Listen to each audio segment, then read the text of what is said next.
Hello, അപ്പം നമ്മൾ ഇന്ന് നോക്കാൻ പോകുന്നത് ഫുട്ബോൾ ഫ്രീ സ്റ്റൈലിലെ ഒരു സ്കില്ലായ ക്രോസ് ഓവർ എന്ന സ്കില്ലിൻ്റെ ട്യൂട്ടോറിയലാണ്.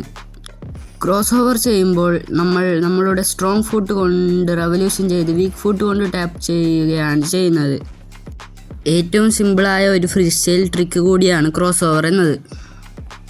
ക്രോസ് ഓവർ എന്ന ട്രിക്ക് തന്നെ രണ്ട് രീതിയിലുണ്ട്. ഒന്ന് ക്രോസ് ഓവർ, പിന്നെ ഒന്ന് reverse cross over. Reverse cross ഓവറിൽ നമ്മൾ ഔട്ട്സൈഡിലേക്കാണ് റെവല്യൂഷൻ ചെയ്യുന്നത്. അപ്പോൾ നമ്മളിന്ന് നോക്കാൻ പോകുന്നത് ക്രോസ് ഓവർ എന്ന ട്രിക്കിൻ്റെ ട്യൂട്ടോറിയലാണ്. ഇതിൻ്റെ മോഷനാണ് നമ്മൾക്ക് ഏറ്റവും പ്രധാനം. അതുകൊണ്ട് ബോളില്ലാതെ ആദ്യം അതിൻ്റെ മോഷൻ എങ്ങനെയാണെന്ന് പഠിക്കണം. മോഷൻ കൺസിസ്റ്റൻ്റ് ആയതിനു ശേഷം ബോൾ തറയിലേക്ക് ബൗൺസ് ചെയ്ത് തിരിച്ചു വരുമ്പോൾ ആ മോഷനിലൂടെ ടാപ്പ് ചെയ്ത് ബോൾ കയ്യിൽ പിടിക്കുക. ഇങ്ങനെ ചെയ്യുന്നതിലൂടെ നമ്മൾ ഈ ട്രിക്കിനെ മാസ്റ്റർ ചെയ്ത് കഴിഞ്ഞു. ഇനി നോക്കേണ്ടത് ഈ ട്രിക്ക് ജഗ്ലിങ്ങിൻ്റെ ഇടയിൽ വരുമ്പോൾ എങ്ങനെയാണ് ചെയ്യേണ്ടത് എന്നാണ്. അതിനായി ജഗ്ലിങ് കൺസിസ്റ്റൻ്റ് ആയാൽ മാത്രമേ അത് കഴിയുകയുള്ളൂ.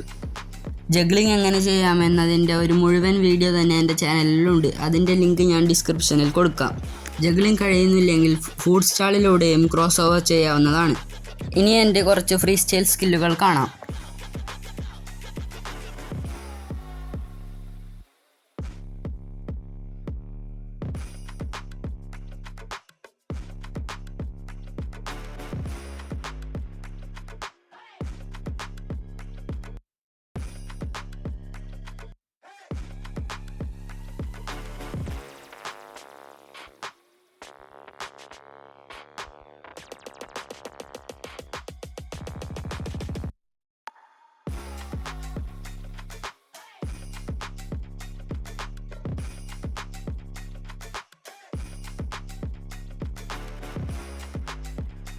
Please like, share and subscribe.